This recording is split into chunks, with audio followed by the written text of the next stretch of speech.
लेकिन जब मित्र के घर जाते हैं, जब गुरु के घर जाते हैं, भगवान के मंदिर जाते हैं, भगवान की कथा में जाते हैं, तो खाली हाथ नहीं जाते। ये 4 जगह नियम है।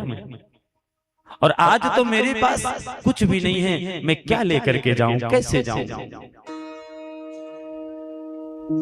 सुदामा जी जब ऐसा बोले तो सुशीला बोली कि अगर आप जाने का निश्चय कर रहे हैं तो मैं व्यवस्था करूंगी कुछ न कुछ। और भगवत भक्तों, अगल बगल आस पड़ोस में दौड़ी सुशीला और 3 मुट्ठी चावल चूड़ा लेकर के बिचारी आई, उधार मांग करके आई, उधार। और मैं आपको 7 दिन से यही कथा सुना रहा हूं कि मेरे बिहारी जी, मेरे ठाकुर जी, मेरे द्वारिकाधीश किसी की उधारी नहीं रखते हैं, कभी उधारी नहीं रखते हैं। जीवन में अगर 10 रुपया ठाकुर जी के जीवन के लिए किसी ने दिया है तो उसको 10 लाख गुना करके देने वाले ये बिहारी जी हैं। हमने अपने जीवन से सीखा है, हमने बड़े बड़े महापुरुषों को देखा है, हमने बड़े बड़े भक्तों को देखा है कि बिहारी जी ही एक ऐसे हैं जो कभी किसी की अपने भक्त की उधारी रखते ही नहीं, बाद का कोई लफड़ा नहीं, जरूर उसके जीवन को भरपाई करते।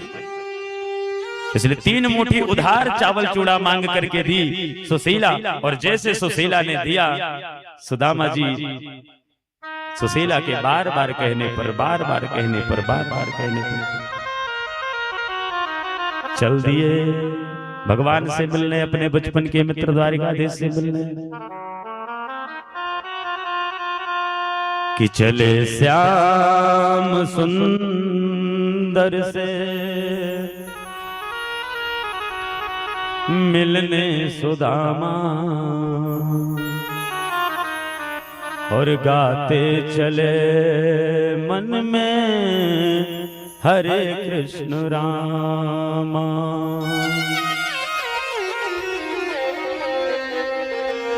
अरे हाथ वो झोली गले लटकाए, चावल की पोटली बगल में दबाए। हाजी पहुंचे सुदामा, अरे श्री कृष्ण धामा, और गाते चले मन में हरे कृष्ण राम। इसी भाव को लेकर के सुदामा जी महाराज पहुंचे। जैसे सुदामा जी द्वारिका में पहुंचे, द्वारिका वालों से पूछे, भैया द्वारिकाधीश श्री कृष्ण का महल कौन है? बोले जो सबसे बड़ा महल होगा वही द्वारिकाधीश का महल होगा। और जैसे भगवान के महल के पास पहुंचे सुदामा जी, द्वारपाल खड़े हैं। द्वारपालों से सुदामा जी ने कहा कि हमको श्री कृष्ण से मिलना है, द्वारिकाधीश से मिलना है। द्वारपालों ने देखा सुदामा जी की दशा को तो उनके मन में संदेह हो गया कि कहां द्वारिकाधीश, कहां ये सुदामा, दोनों की मित्रता कहां? अरे भाई, मित्रता भी बराबरी की होती है, छोटे बड़े की मित्रता थोड़ी होती है। कहां ये दरिद्र निर्धन और कहां द्वारिकाधीश? इसलिए भगवत भक्तों, द्वारपालों ने कहा रुको, हम पूछकर भगवान से आते हैं, फिर अंदर जाने देंगे, ऐसे नहीं जाने देंगे। और पूछने के लिए गए। सुखदेव जी महाराज कहते हैं, राजन अंदर गए, भगवान सिंहासन पर विराजमान थे, प्रणाम किए। अब प्रणाम करके सुदामा जी, द्वारपालों ने पूछा भगवान से, क्या पूछा?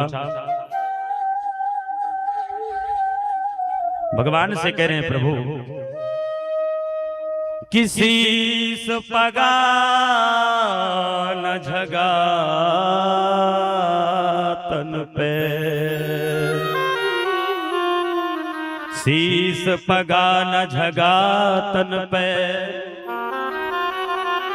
प्रभु जाने को आही बसो के ही ग्रामा। धोती फटी सिलटी दुपटी, अरुपाय उपासन की नहीं सामा। द्वार खड़ो तिज दुर्बल एक, रहो चकिसो वसुधा अभिराम। पूछत दीन दयाल को धाम, बतावत आपन नाम सुदामा। पूछत दीन दयाल को धाम, बतावत आपन नाम सुदामा। बतावत आपन नाम सुदामा। शीस पगा न झगा तन पे, प्रभु जाने को आही बसो की।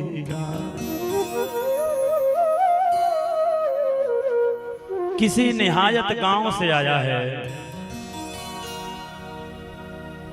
और ना तो उसके सर पर कोई पगड़ी है, शीस झगा, न तन पे कोई कपड़ा है, शीस पगा, न कोई पगड़ी है, न तन पे कोई झगा है, कपड़ा है। और किसी निहायत गांव से आया है, जाने को प्रभु बसो के ही ग्रामा। धोती फटी सी लटी तुपटी, उसकी धोती इतनी फट चुकी है, इतनी फट चुकी है कि अगर दोबारा फट जाए तो कोई भी दर्जी नहीं सिलेगा। ऐसी दशा से आया है सुदामा। ऐसा कोई व्यक्ति है, अपाय उपासन की नहीं सामा। उसके पैरों में बड़ी बड़ी बीमारियां फटी हैं। ठंडी में फट जाते ना पैर, या तो जूता पहनो, मोजा पहने रहो तो बचा जा सकता है। और यदि खुला पैर रहेगा तो ठंडी की ऐसी सर्द हवाएं होती हैं कि वो बड़ी बड़ी बीमारियां फट जाती हैं। और जब फट जाती हैं तो बड़ा दर्द होता है, उसकी पीड़ा भी बड़ी असहनीय होती है। तो ऐसी बड़ी बड़ी बीमारियां फटी थी सुदामा जी के। और भगवत भक्तों, द्वार खड़ो दिज दुर्बल एक, दिज माने ब्राह्मण। द्वारपालों ने कहा है तो ब्राह्मण, लेकिन इतना दुर्बल है, इतना निर्बल है कि अगर तेजी से हवा चल जाए तो जहां से आया है फिर उड़ जाएगा वहीं को। इतना दुर्बल है सुदामा जी महाराज। लेकिन पूछत दीन दयाल को धाम, बतावत आपन नाम सुदामा। आपको अपना बचपन का सखा मित्र बता रहा है और अपना नाम सुदामा बता रहा है। इतना भगवान ने सुदामा का सा सुनते ही सिंहासन से कूद पड़े भगवान। द्वारिकाधीश धन्य है प्रभु, ऐसा मित्र जीवन में कभी किसी को मिला नहीं होगा। इतना चाहने वाला मित्र कभी किसी के जीवन में नहीं आया होगा। सुदामा को भी इतना भरोसा नहीं था कि इतना प्रेम मुझे कृष्ण से मिलेगा। और भगवान सिंहासन से कूद पड़े सुदामा सुनकर और दौड़ करके दरवाजे की तरफ द्वारपालों को किनारे करते भगे। जैसे मुख्य द्वार पर भगवान पहुंचे तो सुदामा की जैसी दशा थी